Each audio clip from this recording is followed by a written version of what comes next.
एक सबसे अच्छी बात इस वर्ल्ड कप की है कि स्पोर्टिंग विकेट्स दिए गए हैं अभी तक, वो फ्लैट ट्रैक्स नहीं है जो हमें बायलैटरल में देखने को मिले थे, विच मीन्स कि आपको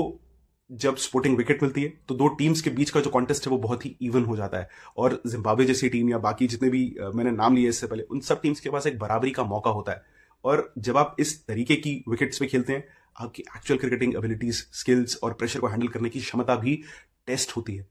that's something which as a cricket fan you all want to see. So ये चीज़ बहुत ही हार्टनिंग लगी, बहुत ही खुशी हुई ये चीज़ देख के। बाद जो अब सबसे बड़ा मैच है वो इंडिया पाकिस्तान का मैच है, और उस मैच में जिस तरीके से चीज़ें कही जा रही हैं, जिस तरीके से डिबेट्स हो रही हैं, जिस तरीके से एक्सपर्ट ओपिनियंस आ रहे हैं दोनों साइड से, इस मैच की हाइप को बनाने में तो कोई कसर नहीं छोड़ रहा है, ना ही ब्रॉडकास्टर्स, ना ही डिजिटल मीडिया, ना ही जितने भी क्रिकेट एनालिस्ट हैं, एक्सपर्ट्स हैं, कमेंटेटर्स हैं, या for that matter media houses हैं, मेन स्ट्रीम मीडिया है, सोशल मीडिया है, कहीं पे भी कोई कसर नहीं छोड़ रही। पर बहुत सारे लोगों ने इस बात पे डिबेट करी है कि किस तरीके से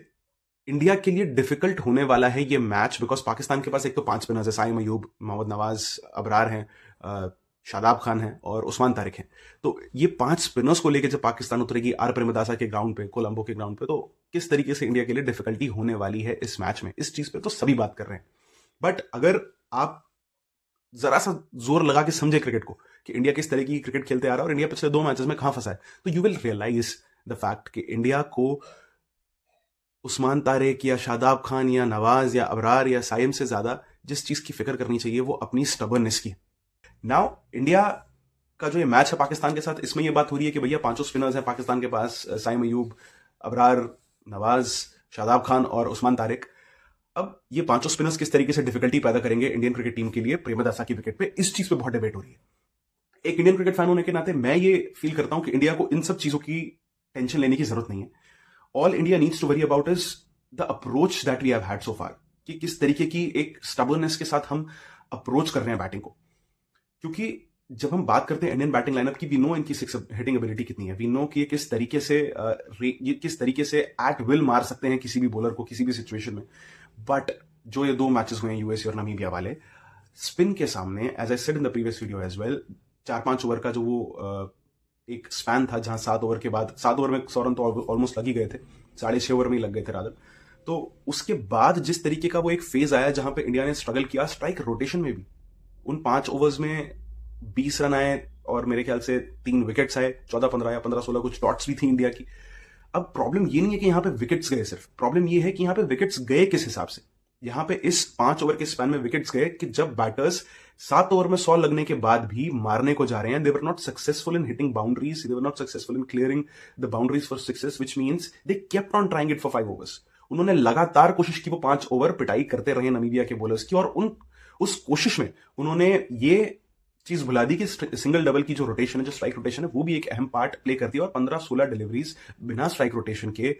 T20 क्रिकेट के फेज में, जहां 7 ओवर में आपके 100 रन से प्लस लग चुके हैं अंडर 7 ओवर्स, वहां पे भी अगर आप सिर्फ बाउंड्रीज ही ढूंढने जा रहे हो and you are not realizing the importance of singles and doubles, then it is a concern, which means कि आप सिर्फ बाउंड्री हिटिंग की तरफ देख रहे हो, विच मीन्स कि आप सिर्फ ये कोशिश कर रहे हो कि यार हमें अपनी एबिलिटी पे भरोसा है और हम उसी पे खेलेंगे, ये लग गई तो पार है, नहीं तो अगर हवा में खड़ी होगी तो अगला वाला आके मारेगा। Now when this sort of an approach gets applied on wickets like R Premadasa, जो आज हमने देखा जिम्बाब्वे वाले मैच में, आर प्रेमदासा की, हो सकता है ये विकेट ना हो, कोई और विकेट हो, बहुत ज्यादा अंतर नहीं होगा। लेट्स से किसी विकेट पे 3 डिग्री हो रही थी, दूसरी पे 4 हो जाएगी भाई। सो जो नेचर ऑफ द विकेट है वो सिमिलर रहेगा, और जिस तरीके से स्क्वायर बाउंड्रीज बड़ी हैं, ये स्क्वायर बाउंड्रीज भी प्ले में आएंगी। क्योंकि यूएसए ने जिस तरीके से बॉलिंग करी थी अभिषेक शर्मा के सामने, as I said in the previous video as well, के उनकी स्ट्रेंथ पे उन्हें आउट किया, विच मीन्स होमवर्क करके आए थे वो। जिस तरीके से सूर्य कुमार यादव को स्टंप करवाया नमीबिया के स्पिनर ने, वो हवा में थोड़ी सी बॉल लटकाई, थोड़ा सा उसमें एक्स्ट्रा रेव्स थे, पढ़ के वो जिस तरीके से ऑफ द विकेट बॉल निकली और इनसाइड आउट खेलते हुए सूर्य कुमार यादव आउट हुए, बहुत कम आपको देखने को मिलता है ऐसा। विच मीन्स ये 2 चीजों की वजह से हो सकता है, ऐसा नहीं है, I will not take credit away from Namibia, but I feel किसी बॉलर के स्किल से ज्यादा जो हमारे बैटर्स हैं उनकी जो ये एक कंपल्सिव हिटिंग की आदत बन गई है। क्योंकि जिस तरीके से हमें T20I क्रिकेट में अप्रोच देखने को मिली है इंडियन बैटिंग लाइनअप की, और विकेट्स भी वैसे ही मिलते हैं हमें बायलैटरल्स में, तो उसकी वजह से जो एक कंपल्सिव हिटिंग, बाउंड्री हिटिंग की जो आदत लग गई है, that can cost us the match. It's not about India Pakistan match, I am saying any match in the world cup. I mean I will take it any day कि India world cup जीत जाए, पाकिस्तान के match से hardly it will make any difference अगर India world cup जीतती है तो। But having said that, आप चाहते हो कि आप पाकिस्तान के खिलाफ भी अच्छा करो। इस कंपल्सिव हिटिंग की आदत की वजह से आप कोई मैच ना हारो, क्योंकि अगर आप अपनी स्ट्रेंथ पे खेल के भी हार ही रहे हो, अब बहुत सारे लोग इसमें ये डिबेट करेंगे कि यार इस अप्रोच में तो हार भी सकते हैं, इस अप्रोच में तो you have to ready for both the results, but अगर आप अपनी स्ट्रेंथ पे खेल के भी हार ही रहे हो, सो इट इज बेटर कि आप थोड़ा सा कंडीशंस को रिस्पेक्ट करो, थोड़ा सा आप अपने प्री मेडिटेटेड माइंडसेट को साइड पे रख के आप मेक श्योर करो कि आप किसी भी विकेट पे पार स्कोर एसेस कर रहे हो। आप मेक श्योर करो कि यार क्या अप्रोच होनी चाहिए आफ्टर लेट्स से 6 ओवर के बाद, अगर 2 विकेट आउट हो चुके हैं अभिषेक और ईशान किशन के, उसके बाद क्या अप्रोच होनी चाहिए हमारी, कैसे हम अपनी गेम को पेस करें। सो जब इस तरीके की चीजें वापस हमें देखने को मिलेंगी इंडियन क्रिकेट में, इंडियन क्रिकेट की बैटिंग लाइनअप में, then we don't have to be worried about any countries spinner, bowlers और whatever you call it. So हमें एक्शन में पॉज है, हमें सामने वाला चक कर रहा है या नहीं, वो that is something else which the officials will decide कि वो लीगल है, लीगल बाउंडेशंस के अंदर आता है नहीं आता है, बायोमैकेनिक टेस्ट हो जाएंगे, सब कुछ हो जाएगा। But if we make sure that we do the right things at the right time and we take corrective measures before it's too late, then definitely we'll end up seeing the results in our favor. और बाकी जहां तक बात रही पाकिस्तान के chances की, I feel अगर पाकिस्तान पहले रन्स लगा दे बोर्ड पे और ठीक ठाक रन्स लगा दे, 180 वगैरह रन्स लगा दे बोर्ड पे, then they have a fair amount of chance, a better chance I would say. But knowing Indian bowling, knowing Indian think tank, I'm pretty sure कि आपको एक स्पिनर और देखने को मिलेगा। और जिस तरीके से स्ट्रगल किया पाकिस्तान ने कुलदीप यादव के अगेंस्ट, आई फील कि कुलदीप यादव इंडक्ट होंगे टीम में, नहीं होते तो हैरानी होगी। और अगर कुलदीप यादव की जगह वॉशिंगटन सुंदर somehow makes that 11, then it means कि आप स्लैम बैंग अप्रोच के साथ ही जाने वाले हैं, क्योंकि आपने ये सोच लिया है, इसका मतलब कि हमें बैटिंग में भी थोड़ी इंश्योरेंस चाहिए, विच मीन्स कि आप वो जो कंपल्सिव हिटिंग वाली चीज है उसको आप छोड़ने नहीं वाले हैं, और आप मेक श्योर करेंगे कि यार उस तरीके की पिटाई करी जाए पाकिस्तान की भी। नाउ डिपेंडिंग अपॉन क्या कॉम्बिनेशन खेलता है, but I think it's rather than having a batting insurance in the lineup, आप 8 बैट्समैन के साथ ऑलरेडी जा रहे हैं, फिर भी अगर इंश्योरेंस की जरूरत है, I think that will not make a lot of sense. But फिर भी अगर आप आइडियली देखें तो कुलदीप यादव का इंडक्शन होते हुए दिख रहा है टीम में, नहीं होता लेट्स से सेम साइड के साथ जाते हैं ना कुलदीप ना वॉशिंगटन, तब भी ठीक रहेगा। आपके पास अर्शदीप हैं, आपके पास बुमराह है, आपके पास हार्दिक हैं, अक्षर है, वरुण चक्रवर्ती हैं, ऑब्वियसली शिवम दुबे हैं। बट आई फील जिस तरीके की विकेट है, Shivam Dubey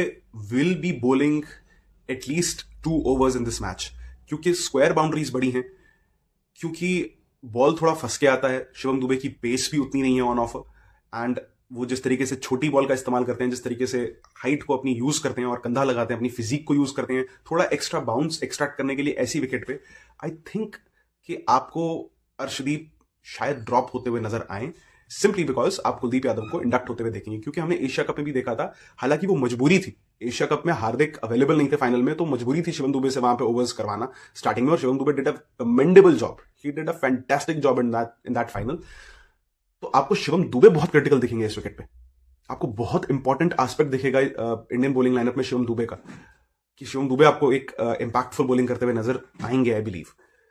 so let's see कैसा रहता है ये कॉन्टेस्ट, एंड आई थिंक अगर Pakistan has to have the chances, then they need to make sure कि वो बैटिंग करके रन्स ऑन बोर्ड लगाएं और उसके बाद इंडियन बैटिंग लाइनअप को प्रेशर में डाले। Otherwise I don't think there is a very good chance for Pakistan. Otherwise we know what Indian team is capable of. So let's see. Jai Hind.